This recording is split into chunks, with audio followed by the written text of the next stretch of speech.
I am so excited for everyone to be joining us today. If this is your first time listening to Rising Through, I am Colleen Tatum, and I believe that struggle is a requirement in success versus something that we just avoid and find success anyways. At least that's how it's worked out in my life. So today we have Jordan Illsley joining us.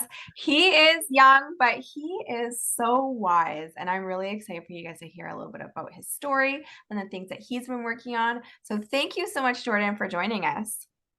Hey, thanks for having me on, Colleen. So stoked that you started this series, and yeah, I've been excited to chat with you. Yes, I am going to change it so that the folks on YouTube will be able to see both our faces at one time. I mean, you are the star of the show today, so they don't really want to look at me. But hey, now we're all situated. So I'm excited. Okay, so tell me right now, you have a book coming out, Battle Equipped, or it's out already. It is, yeah. Very young. Lots of people have this desire to have a book, and you already have one. So kudos to you. What is the book? Tell me about it a little bit. Yeah, I appreciate that. It's pretty crazy actually. I remember back in 2019, when I was in the financial services industry, they had us do a task of writing out a bucket list, 101 goals list of things we wanted to accomplish. And I found it actually recently, and number three on my list was write a book. So I'm really stoked that I got to cross that off. But yeah, the book is Battle Equipped. It's a 40-day devotional really designed to help conquer the war in your mind. So I cover a variety of topics, but really the three main things that I discuss in this book are all about how do you find your identity, how do you strengthen your purpose, and how do you win the war in your mind? Or in other words, like what you talk about, how do you push through the struggles? How do you make the struggles not define you, but push you to be a better person? And how can you change your perspective to just go crush life despite what you go through? Mm-hmm. It's something that a lot of us struggle with, I think. And you know, life is always going to have that struggle. I think like that's the point of life, really, is we're like spiritual beings having this fleshly experience. And what is the point of it? The point of it is to learn to be better, right? The point of it is to overcome challenge. The point of it is, despite adversity, to find a way and still have hope and joy. But for you, like, why that topic? Like, what would lead you to write something about that? Yeah, I mean, there's a few different reasons. I could talk about my own story, but I think the story that really inspired me the most and has always planted that seed in my head of facing adversity and choosing to see life in a positive way despite it is actually the story of my dad. Hmm. So to kind of shorten the story here, my parents, when my dad was, they got married very young. They were 19, 20 when they got married. And around that time when they were newly married, my dad actually suffered a very severe head injury at work. He was working at a tire shop at the time, and the rim of the tire exploded and basically came up Hmm. and crushed his frontal skull. And so obviously it was a major head injury. There's certain times where he doesn't remember many months of his life. My mom had to stay and basically take care of him full time alongside trying to take care of the family, take care of the bills. So they struggled for a long time. And then, years later down the road, my dad finally was able to go back to work. And he actually ended up having another head injury where he fell off a 15-foot ladder and landed on his head. And so because of that, he now suffers permanent nerve damage. And I hope he's okay with me sharing this, but every now and then, he'll go through seizures if he doesn't get enough sleep and just severe head pain. But you talk to the guy on a daily basis and you wouldn't know he goes through that. He has tackled every day with such a positive mindset. And both my parents have taught me so much in life. And so that's really, I think growing up seeing that is where I got that planted in my head of, man, you could go through the most traumatic, almost, I mean, life, like he could have lost his life and he still goes through times of severe pain, yet they both see the joy in life. That's amazing. I mean, a brain injury is significant. Like that's a significant impact, right? Um, and yet they're able to find joy and to transfer that outlook onto you. It's such a blessing, right? I mean, obviously you would never wish that on someone. And for him Mm. to twice, I mean, what are the odds? That Yeah. I mean, I just don't even think that we could capture that mathematically. But how old were you when that happened? When he had his first injury. So I actually wasn't even born for either of them. I don't think I know the first one for sure I wasn't. The other one I could have been very young, but I don't think I was born. I'd have to go back and Right. talk to them about the exact dates and stuff. But Okay. yeah, And even for your mom, what hardship that would have been, right? Like, obviously the injured person, but supporting someone through that, having children, financially trying to figure out a way, is that kind of part of the reason why you had entered financial services originally, or how did that work for you? yeah, the transition into financial services really was a lot of that story as well. My mom and I started in it together, and we just saw the huge need to educate people, on a financial basis. But then I also started to realize, I transitioned out of the financial services business, and now I'm very entrepreneurial, seeking, speaking, writing.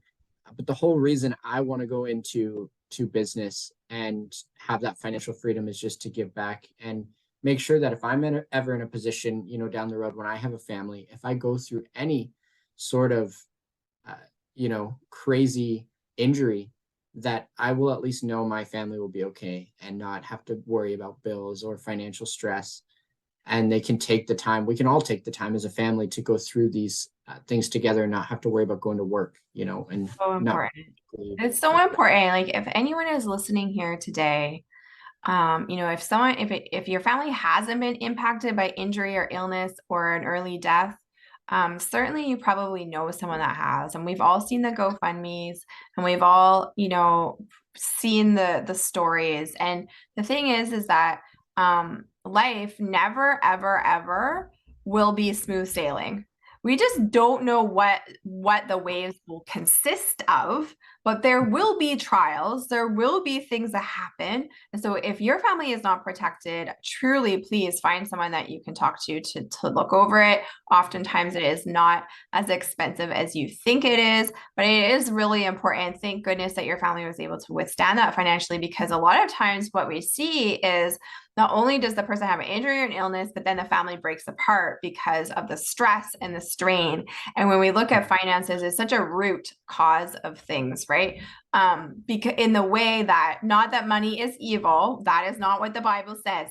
Um, but that when there's a lot of stress happening in a family, and we see it in the economy right now, right? No matter someone's financial situation, no matter how much money they're making, their budget has been impacted with inflation. And so Mhm. you're stressed out, mom and dad start fighting, people start drinking, abusing, all these other things happen because of those situations. So that's a huge testament to your family's strength, that not only did they come through it, but they come through it whole and still have joy and things like that.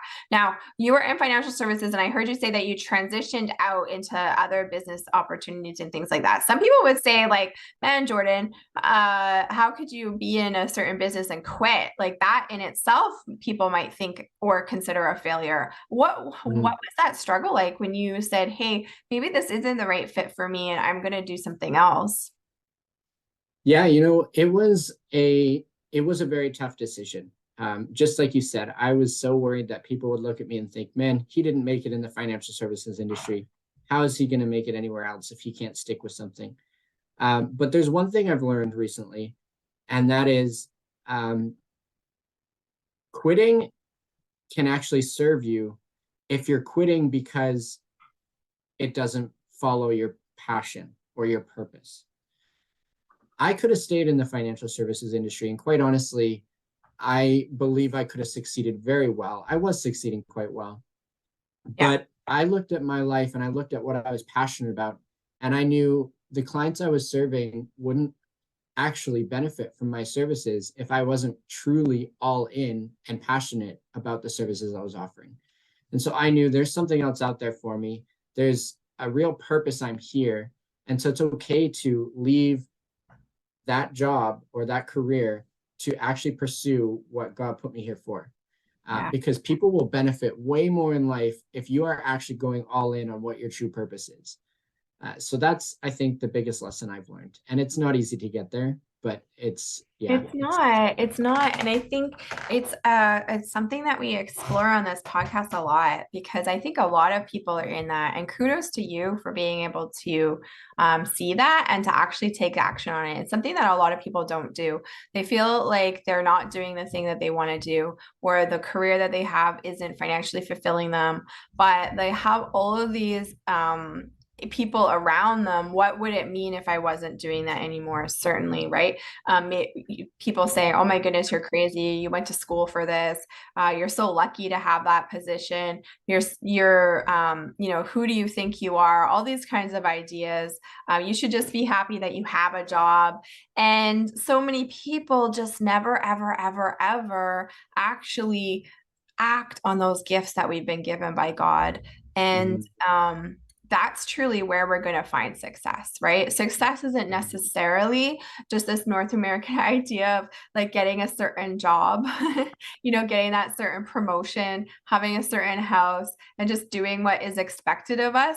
There's so many people that are living a life of quiet desperation in that role, and yet they are so scared to do something about it, right? They're so scared to break free. And you don't have to, run off in the middle of the night. You can do a transition period, right? Like, if you got bills and stuff and you got kids, like, sure, of course, do what you need to do to take care of your family, but also do what you need to do to take care of your soul, right?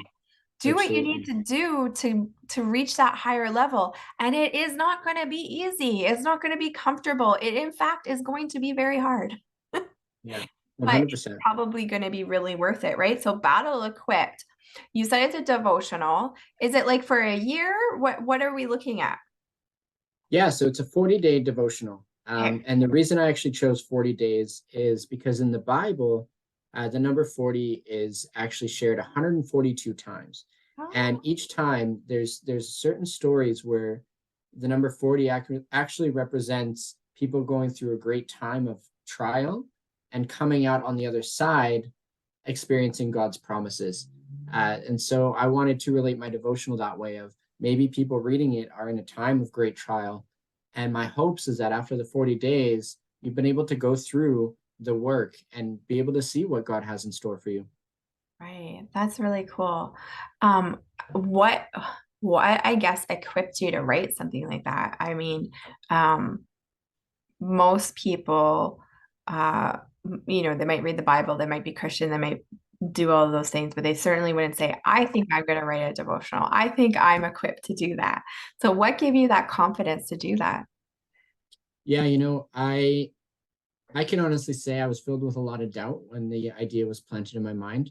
I've never thought myself to be the most theological sound person. I know a lot about Christianity. I've grown up in it. However, the idea of writing a devotional really based on scripture as well was terrifying to me.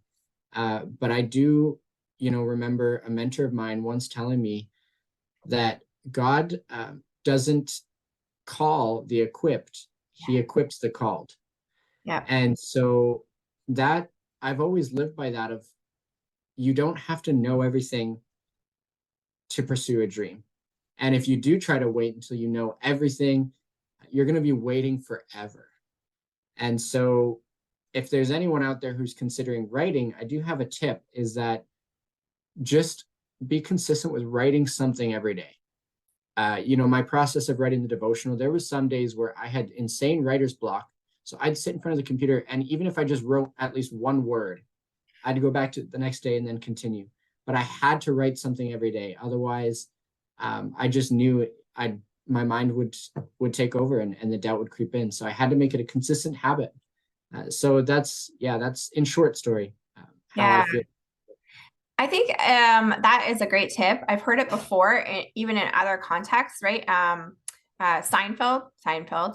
He said, someone I've heard a couple of times, someone said, how do you become a great comedian? And you said, write every day. You need to get a Mhm, calendar. You need to put an X on every single day that you write, and you never break that chain.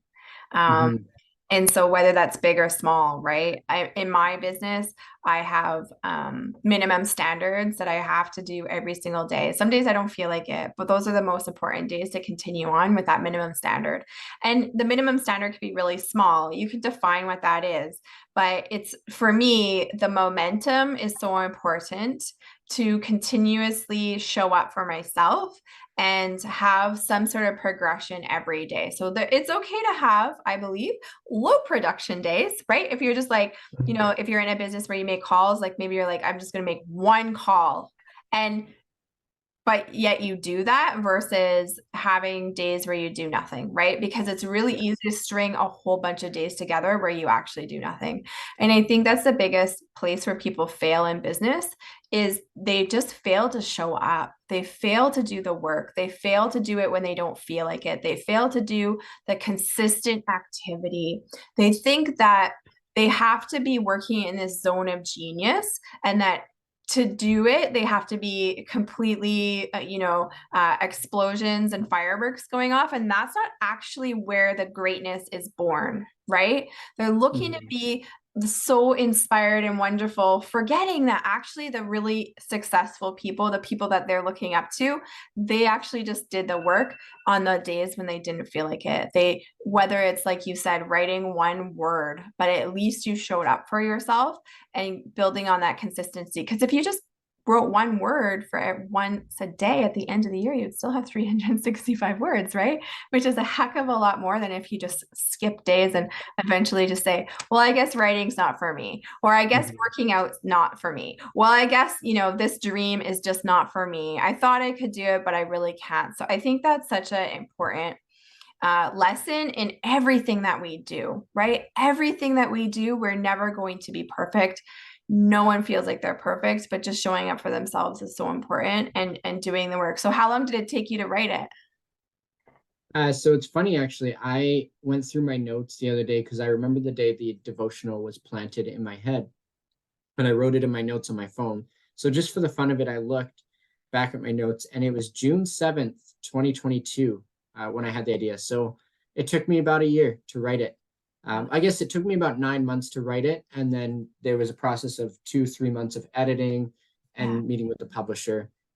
But yeah, just How about a did year you to get even it done. figure that out? Like, okay, you write the book, you wrote, okay, like it's like this rough thing, and then you Yeah, have to get it to be a book still. Like just because you wrote it on the paper doesn't mean it's actually a book. So what was that process like? I'll tell you the biggest thing, and huge shout out to all my friends and family in the network I have. This book wouldn't have been possible without the relationships that I built. Last year, 2022, I made a goal of myself to build a network here in Calgary. And so I took someone new out for coffee every single week of the year 2022. And in doing so, I met incredible people who were so talented. And I was able to just call up somebody and say, hey, look, I'm writing a book. I need help with editing. Do you know anybody, or are you an editor? And through processes like that, I got in touch with an editor. I got in touch with someone who's actually written a book and could give me some insights on how to get it published, all kinds of things. So it was a lot of relationship building and network building. Oh, I And love that. that's how it got completed. I feel like there's a book right there. Like that in itself, like a story. If only you had done like a little video montage, I could see like a little documentary just of that concept itself, actually taking someone new out for coffee every single week. How the Mhm. heck did you come up with that idea, and how the heck did you accomplish that? Like, did you just like call people up out of the phone book? Like, how did that work? Yeah, I just knew when I left the financial services industry, I felt extremely like, obviously I was nervous, I was stuck. I thought that was my career. What now? How the heck am I going to build a business and build a brand on myself now? And so I knew I could choose to stay stuck or just go and meet as many people as I can, have as many conversations as I can, and see what happens, see who I meet, see what kind of people I can get in front of. So that was kind of the goal behind it. I just wanted to get out of my zone and meet some new people. But how I did it was just, I went to networking events, and sometimes it was so much fun. Actually, people can get so stuck in their head with conversations, or just so stuck in their head about approaching someone and having a conversation. All I would do sometimes, I'll give you an example. My barista at Starbucks one time, I was chatting with her as I was ordering, and we were having such a good conversation that I just decided to say, hey, you know what? I'm actually doing this thing this year where I'm taking one person new for coffee every week. How would you like it if you were a part of that? Something as simple as that, and people loved it. So just it was simple. It's so fun. I love that. I'm going to do it. I think that's a genius idea. And also, you could have been lying to her and using it as a genius dating hack. I mean, either one would be, Exactly. would be really, really Don't give smart away my on your secret part. now. That's your next book is Genius Dating Hacks from Jordan. Yeah, there you go. But it's really something special there about doing a challenge, right? Because I was listening to a podcast the other day and they were talking about go for no. I don't know if anybody's read that book, but it's a concept of um, exactly that. A lot of times in sales or positions like that where you have to contact people, we get so caught up in our mind about, oh my God, what if they say no? Oh my God, what if they don't like me? All these things. And we get so stuck in that we don't call people. And so the idea of the book, and I can't remember the author's name, but it is available on Amazon, but Go for No. And one of the mentors that I really love did a prequel of that book called Go for No for social media or for network marketers.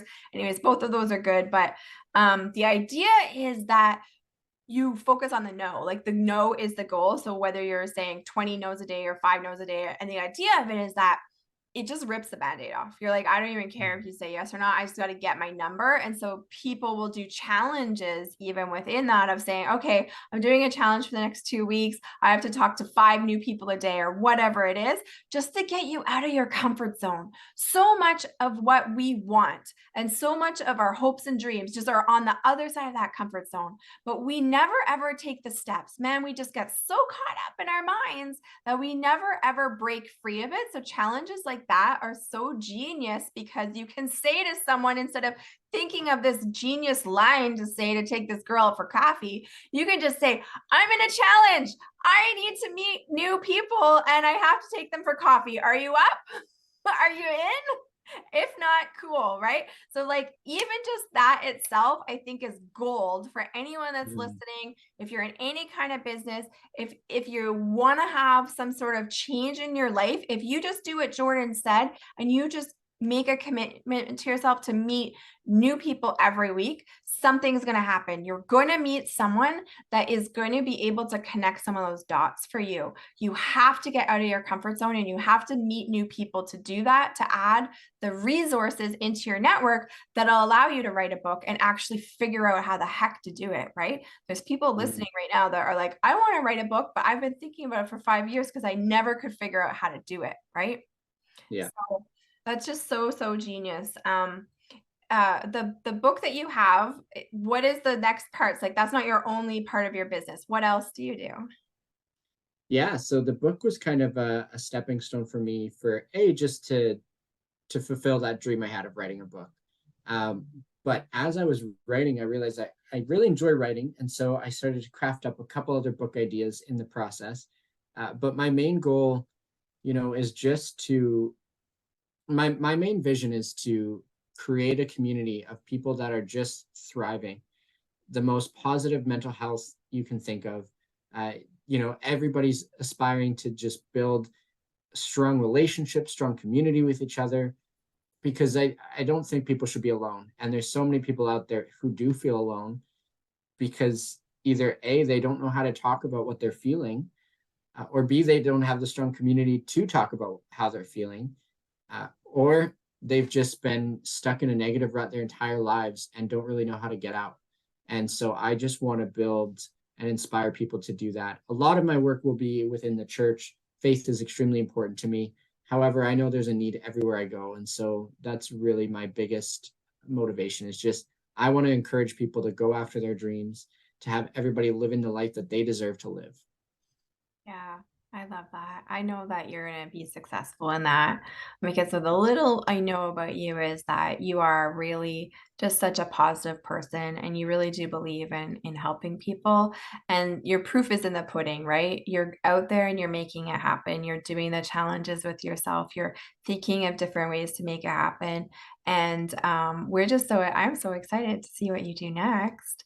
If Yeah, someone wants to, likewise. if someone wants to buy your book, where do they go? So it is available on Amazon, all Amazon stores. So whether you're, international or here in Canada, you can get it. And it's battle equipped. You can search battle equipped and then my name, Jordan Illsley, and you'll be able to see it on there. Cool. Is there anywhere else that they should find you, like if they want to connect with your content and things like that? You have a podcast too, I think, right? I do have a podcast. Yep. The podcast is available on all streaming services called The Positive Punch. And then you can find me on Instagram, Jordan_Illsley17, or on LinkedIn as well. And yeah, send me messages, guys. Would love to chat and connect with everybody I can.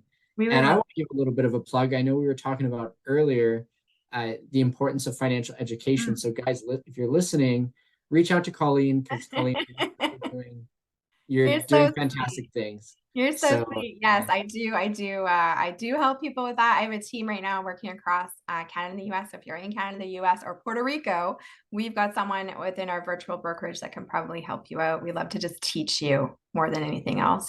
But thank you for that. As we move forward, I'll be plugging into that stuff. What I would love people to do, actually, if they're listening to this, to connect with me and Jordan on social media, whether you're on TikTok or Facebook or whatever, shoot us a message. I want to hear, are you taking the challenge of taking someone new out for coffee every single week for a year? Heck, just do it for a month. I want to hear about it. I want to hear how that goes. I think that in itself is such a nugget out of this podcast.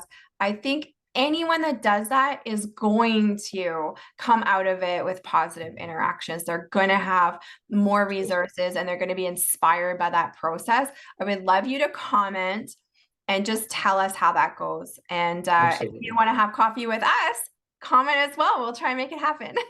Yeah, if anyone is looking for the place to start, Colleen and I are definitely all for it. So reach out to either of us. We'll help you get started with that challenge. But I love that, Colleen. Let's definitely That's encourage that. awesome. I love it. I love it. Okay. Thank you so much for joining us. And I look forward to connecting with your book and seeing what you do next. Yeah, thanks so much, Colleen. This has been great. Love what you're doing on this show. Thank you.